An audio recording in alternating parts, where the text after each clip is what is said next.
तो दोस्तों, आज की वीडियो के अंदर हम बात करेंगे कौन कौन सी ऐसी चीजें हैं जो आपको कंसिडर करनी चाहिए बिफोर मूविंग टू कनाडा। कि कनाडा की ग्राउंड रियलिटी क्या है। क्योंकि कई लोगों ने जो है अपना एक इमेज बनाया होता है किसी को देख के कि उनका कनाडा गया हुआ है, सोशल मीडिया के थ्रू, मूवीज और इस तरह की कुछ चीजों को देख के। तो आज की वीडियो के अंदर हम one by one go through करेंगे कौन कौन सी वो ऐसी चीजें हैं जो आपको कंसिडर करनी चाहिए बिफोर मूविंग टू कनाडा। तो चलिए शुरू करते हैं। तो दोस्तों, सबसे पहली चीज जो आपको अपने कंसिडरेशन में लेके आनी चाहिए कि जब आप कनाडा मूव करें तो आपने अपनी पूरी रिसर्च की भी हो। और कौन कौन से की पॉइंट के ऊपर आपने अपनी रिसर्च की भी हो, उसके अंदर आज वन बाय वन मैं आपको गो थ्रू करूंगा। तो चलें शुरू करते हैं। तो सबसे पहली चीज जो आपको कंसिडरेशन में लेके आनी है कि आपके पास इनफ फंड होने चाहिए कि आप जो है अपना जो 2 से 3 महीने का अर्ली आपका पीरियड होता है, आप जब माइग्रेट करते हैं कनाडा, वो काफ़ी क्रूशल होता है जॉब हंटिंग का। और कनाडा के अंदर जॉब हंटिंग का प्रोसेस भी काफ़ी लेंदी होता है।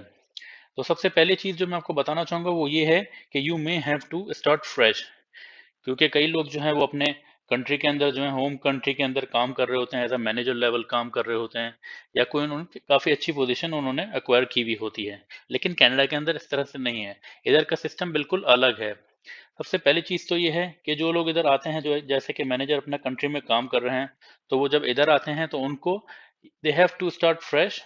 या तो वो एसोसिएट लेवल से उनको स्टार्ट करना पड़ता है, कई सारे लोगों को करियर भी स्विच करना पड़ता है। और दूसरी इसके अलावा एक और चीज़ ये है कि अगर आप अपने कंट्री में कोई जैसे कि स्ट्रक्चरल इंजीनियर काम कर रहे हैं, आप सर्टिफाइड होंगे भले अपने कंट्री के अंदर, लेकिन इधर डिफरेंट है। इधर आके आपको दोबारा से सारे जो है आपको एग्जाम देने पड़ेंगे, आपको सर्टिफिकेशन लेनी पड़ेगी। सेम थिंग जो है वो आपकी आईटी के लिए है, या जिस जिस फील्ड के अंदर आपने अपना काम किया है। तो दोस्तों, दूसरी चीज़ जो है जिसके बारे में हम बात करेंगे वो है टैक्सेस। कनाडा के अंदर जो टैक्सेस हैं वो काफ़ी हाई हैं। और उनका सिस्टम कुछ इस तरह से है कि आप टैक्सेस को इवेड नहीं कर सकते। जिस तरह से आप यूजुअली अपने होम कंट्री के अंदर कर देते हैं, आपने पे नहीं किया टैक्स और इस तरह की चीज़ें। तो इस चीज़ को आपने अपने कंसिडरेशन में लेके आना है कि आपको टैक्स प्रॉपर पे करना पड़ेगा। उसकी मैं आपको एग्जांपल दे देता हूँ, इनके टैक्सेस का क्या रेट है। जैसे कि अगर आप 160,000 अगर आप अर्न कर रहे हैं तो आपको 30 to 35% जो है उसका आपको टैक्स पे करना पड़ेगा, इनकम टैक्स। आप जिस तरह के देख सकते हैं मेरी स्क्रीन के ऊपर मैंने इधर ओपन करा हुआ है फेडरल इनकम टैक्स। तो आप देख सकते हैं कि 2021 के इन्होंने इसके अंदर शेयर किए हुए हैं। $49,000 अगर आप अर्न कर रहे हैं तो आपको 15% देना पड़ेगा। $49,000 से $98,000 आप अर्न कर रहे हैं तो आपको 20% आपको इनकम टैक्स देना पड़ेगा। टैक्स की एक अच्छी चीज़ ये है कि ऐसा नहीं है जैसे कि आपके ओन कंट्री में होता है कि टैक्स आपका है, वो पता नहीं किधर चला गया, करप्शन हो जाती है, आपके ऊपर नहीं लगता है, आपको फैसिलिटेट नहीं किया जाता है। जबकि कनाडा के अंदर इस तरह बिल्कुल भी नहीं है। आपको जो भी आप टैक्स आप पे करेंगे, आपको फैसिलिटेट किया जाता है। आपकी जो एजुकेशन है आपके बच्चों के लिए वो फ्री होगी, आपकी रोड्स जो हैं वो काफ़ी क्लीन होती हैं, और सारी चीज़ें जो हैं गवर्नमेंट इसकी रिस्पॉन्सिबिलिटी लेती है। तो तीसरी चीज़ जो हम बात करेंगे वो ये है कि कनाडा के अंदर जो है डू इट योरसेल्फ का कल्चर है। यानी कि आप खुद से जो है अपना काम करें। खुद से काम करने का मैं आपको किस तरह से एग्जांपल दूं, जैसे कि आप ये कह सकते हैं कि आपका कोई आप अपने होम कंट्री में होते थे, आपका कोई लाइट फ्यूज हो गया, आपका कोई फैन खराब हो गया या कोई दूसरी चीज़ हो गई। तो ये होता था कि जो है आपने जो है किसी को कॉल करी, बुला लिया टेक्नीशियन को, वो आया, उसने आपसे थोड़े से पैसे लिए, 500-600 रुपए, और आपका क्या नाम है वो काम करके चला गया। जबकि कनाडा के अंदर बिल्कुल भी ऐसा नहीं है। इधर जो है स्किल ट्रेड जो है जिनको हम कहते हैं स्किल्ड लेबर, वो काफ़ी एक्सपेंसिव होती है। उनके पर आवर के चार्जेस होते हैं। जैसे कि सबसे लोवेस्ट जो है आप मेरी स्क्रीन पे देख रहे हैं कि मैंने कारपेंटर का इधर ओपन किया हुआ है। सबसे लोवेस्ट जो है कारपेंटर की ओंटेरियो के अंदर आ रही है, $18 आ रही है। मीडियन जो आ रही है वो 25 आ रही है, और हाई जो आ रही है 40 आ रही है। इसके अंदर मैं आपको एक चीज़ और बताता चलूँ कि ये जो है कि ये सिर्फ इनके पर आवर के चार्जेस हैं। अगर आप उसको बुलाएंगे अपने घर पे, आपका कोई इलेक्ट्रिकल फॉल्ट आ गया, कोई प्रॉब्लम आ गई, तो सबसे पहली चीज़ तो है वो आपके पास जो है आके अपना जो अपने सर्विस चार्जेस होते हैं पहले वो आपसे लेगा। आपके $200 हैं, उसके आने के जो है विजिटिंग चार्जेस हैं, फिर वो डायग्नोस करेगा, उसके बाद जो है ये चार्जेस एप्लीकेबल होंगे। तो वो आपको $300 से $400 तक का जो है आपके आपको उसको पे करना पड़ेगा। और उसके अंदर दूसरी एक और चीज़ ये है कि वो नॉन नेगोशिएबल होते हैं। ऐसा नहीं होता कि आपके कंट्री के अंदर अगर आपका टेक्नीशियन आता था तो आपने उसको बोला नहीं यार 400 नहीं है, मैं आपको 250 दे दूंगा। आपने इस तरह से थोड़ी सी साज-बाज करी, उससे बार्गेन करा और वो मान जाता था, आप दे दिया करते। इधर इस तरह का बिल्कुल भी सिस्टम नहीं है। इधर वो अपने साथ क्रेडिट कार्ड की मशीन लेके आएगा, आपको पूरा इनवॉइस देगा, आपको पूरा आपका बिल का जो है पूरा ब्रेकडाउन के साथ आपको आपका देगा।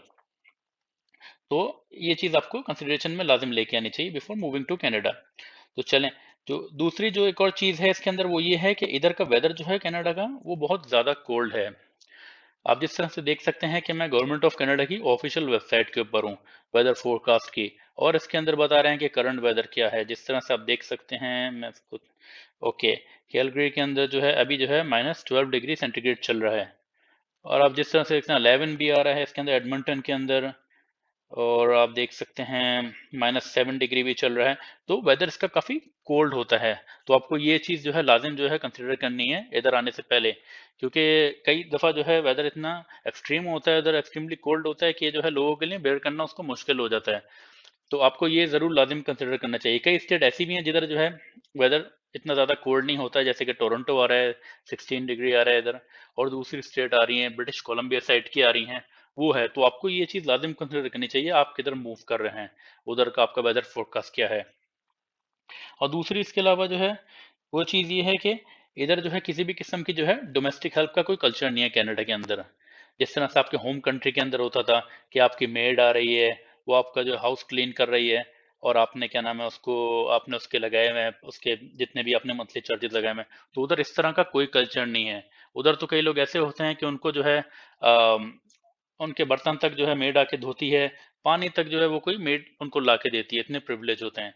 लेकिन इधर इस तरह का कोई चक्कर नहीं है, क्योंकि इधर जो है मेड के चार्जेस काफ़ी हाई होते हैं। आप जिस तरह से देख सकते हैं कि 25 टू $50 पर आवर आ रहे हैं, ये स्टैंडर्ड चार्जेस आ रहे हैं।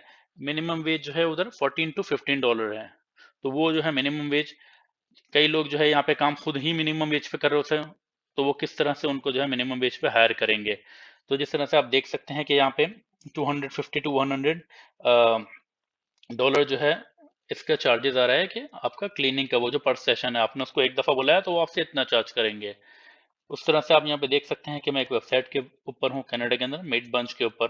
तो इधर जो है उसके चार्जेस इधर लिखे हुए हैं। तो जिस तरह से आप यहाँ देख सकते हैं कि रेगुलर होम जो है अगर आपने क्लीनिंग कराना है तो उसके चार्जेस आपको 258 से $388 हैं, और ये आपकी जो क्लीनिंग है ये आपकी वन टाइम क्लीनिंग है। तो जिस तरह से आप देख सकते हैं काफ़ी ज़्यादा जो है चार्जेस के हाई होते हैं। उसके अलावा दूसरी चीज़ ये होती है कि जो है इधर कनाडा के अंदर जो है जगहें काफ़ी दूर दूर हैं। ऐसा नहीं है कि काफ़ी क्लोज क्लोज है जिस तरह से आपके होम कंट्री के अंदर होती है। और जिस तरह से आप यहाँ पे देख सकते हैं, अगर मैं अल्बर्टा से एडमंटन मुझे जाना है तो आप देख सकते हैं कि 3 और 7 मिनट की मुझे ड्राइव करनी पड़ेगी, 273 किलोमीटर की। तो प्लेसेस काफ़ी दूर दूर हैं, और कनाडा जो है बहुत ज़्यादा वास्ट है, काफ़ी बड़ा है, जिस तरह से आप मैप के ऊपर देख सकते हैं। तो उसके अलावा एक और चीज़ ये है कि आपका जिस तरह से आपका अपना होम कंट्री के अंदर होता था कि आप जो है सारी चीज़ें बहुत ज़्यादा क्लोज होती थी, क्लिनिक्स होते थे, हॉस्पिटल्स होते थे।